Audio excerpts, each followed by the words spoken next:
Next हम लोग start कर रहे हैं एग्जाम्पल नंबर 1। पहला क्वेश्चन ले रहे हैं एग्जाम्पल का। राइट द फॉलोइंग लिटरल यानी word statements as mathematical statement. जो वर्ड्स में स्टेटमेंट लिखे हुए हैं उसको मैथमेटिकल स्टेटमेंट में आपको लिखना है।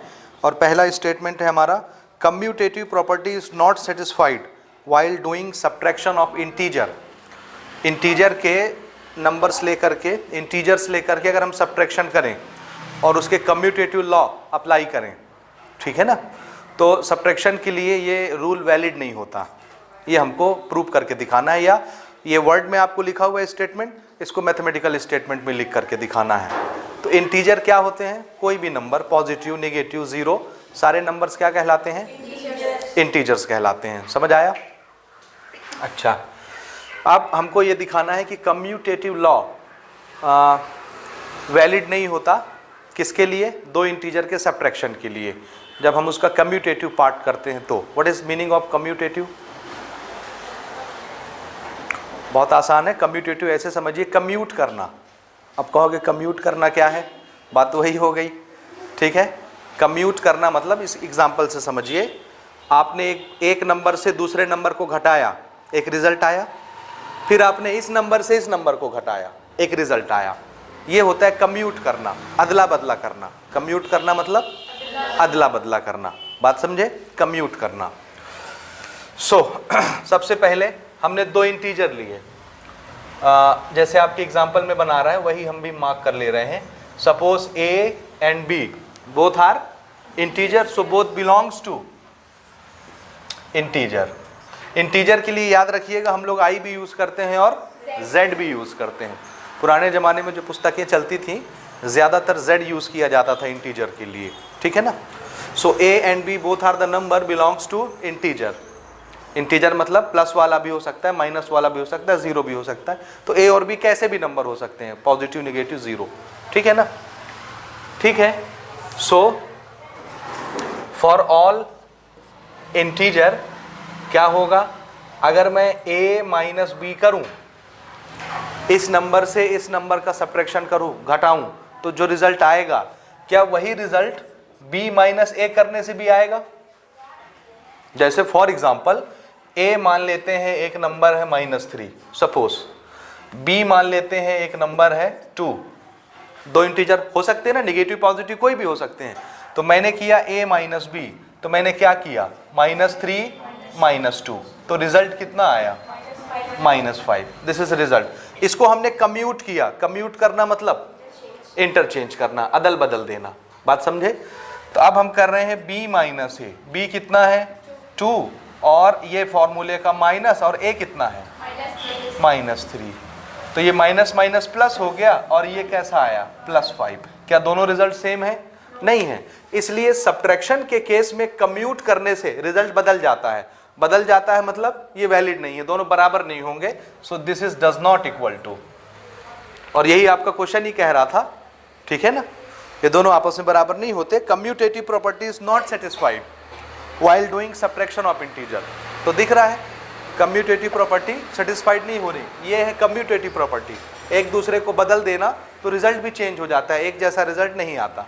इसको बोलते हैं कम्यूट करना। समझ गए? समझे कि नहीं समझे? ये पहला हो गया ना, ये हो गया मैथमेटिकल मॉडलिंग हो गई इसकी। स्टेटमेंट में लिखा हुआ था वर्ड्स में, हमने इसको मैथमेटिकल प्रोग्राम में सेट कर दिया। दूसरा है the square of an integer is greater than और इक्वल टू दैट नंबर। एक नंबर है जो क्या है? इंटीजर।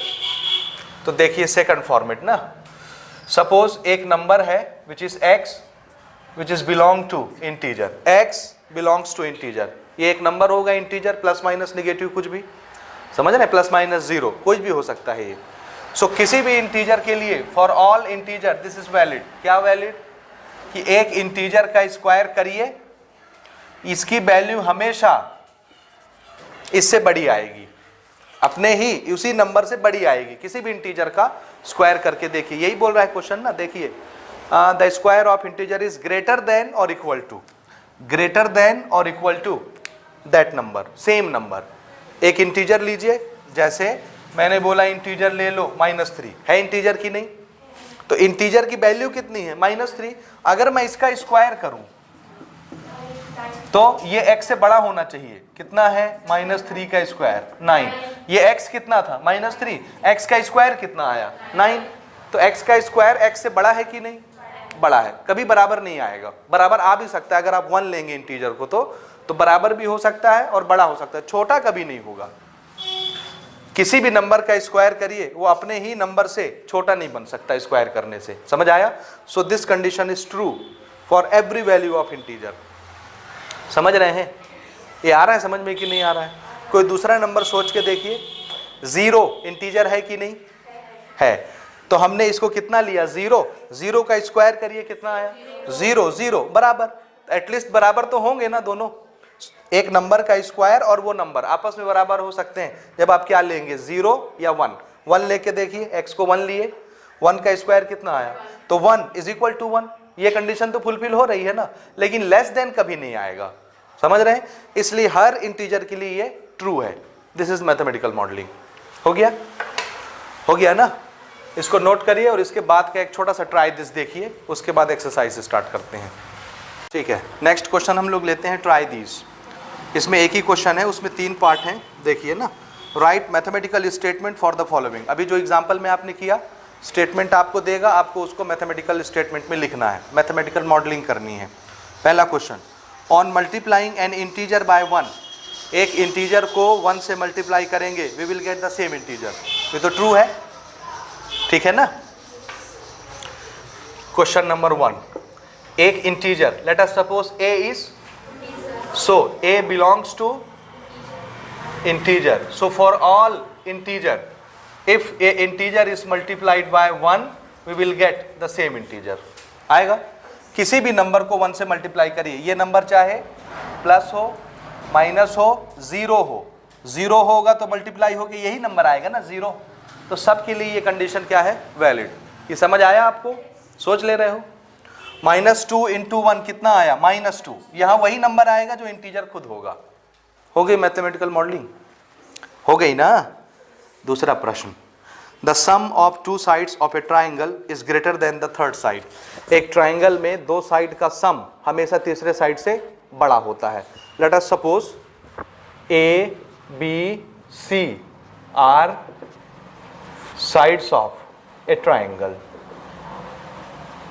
ABC 3 साइड्स के मेजरमेंट हैं, 5 सेंटीमीटर, 2 सेंटीमीटर, 8 सेंटीमीटर। समझ आया। तो कोई भी 2 के सम तीसरे से बड़े ही होंगे। बात समझे नहीं समझे, समझे कि नहीं समझे। कोई भी 2, जरूरी नहीं कि इसी का सम इससे बड़ा होना चाहिए, बाकी 2 छोटे का सम भी उससे बड़ा हो सकता है। तो एक ट्राइंगल के 2 साइड का सम तीसरे साइड से बड़ा हो सकता है, छोटा भी हो सकता है, बड़ा भी हो सकता है, लेकिन हमारा स्टेटमेंट इस समय क्या है, बड़ा होना चाहिए। तो suppose these 3 are sides of triangle, therefore we are making addition of this 2 side which is greater than this side। this is valid। Possible है कि नहीं, पॉसिबल है। where A, B, C are 3 sides of triangle, तो इन दोनों side का सम मान लेते हैं तीसरे साइड से बड़ा है, ठीक है ना। न्यूमेरिकल में आप कोई भी वैल्यू सोच के देख सकते हैं, ठीक बात, ठीक है। Third, the sum of 2 fractional number is also a fractional number. 2 fractional number का सम फ्रैक्शनल नंबर ही होता है। इसको मैथमेटिकल मॉडलिंग करते हैं। व्हाट इज फ्रैक्शन, फ्रैक्शन हाँ रेशनल नंबर जो P/Q के फॉर्म में लिखा जाता है, this is also known as fractional number. So एक नंबर है A/B, दिस इज 1 फ्रैक्शन। एक नंबर है C/D, this is another fraction. Sum of both the fraction we will get, denominator is LCM of both number BD divided by B cancel out, D remaining, D multiplied by A into D plus D divide BD, D got cancel, remaining is B multiplied by C, BC, and this is what, numerator denominator, this is also fraction। दिखा, this is fraction, this is fraction। sum of the 2 fraction we will get result also fraction। समझ आया, this is the mathematical modelling. समझे कि नहीं समझे? नहीं समझे? समझे? ये भी P अपॉन क्यू के फॉर्म में, ये भी P अपॉन क्यू के फॉर्म में। दो फ्रैक्शन को हमने ऐड किया तो हमको रिजल्ट क्या मिला? P अपॉन क्यू का फॉर्मेट, और P अपॉन क्यू का फॉर्मेट क्या होता है? फ्रैक्शन। सो ये भी एक फ्रैक्शन है। तो दो फ्रैक्शन का एडिशन एक फ्रैक्शन होता है। ये आ गया, समझ आया? A B C may be any real number, any integer, कुछ भी लिख सकते हैं उधर आप। हो गया? ठीक है, बन जाएगा। तो कोई कठिन है क्या इसमें? कुछ नहीं है ना, सिर्फ आपको थोड़ी बहुत ABCD याद होनी चाहिए बस। ABCD ही तो यूज कर रहे हैं हम लोग, देखिए, है ना? कहीं कहीं I आ जाएगा, कहीं Z आ जाएगा, कहीं R आएगा, कहीं Q आएगा। हो गया? अब हम लोग एक्सरसाइज स्टार्ट करते हैं इसके, और 1 बाय 1 उसके क्वेश्चंस देखते हैं। ठीक है, ये नोट करें।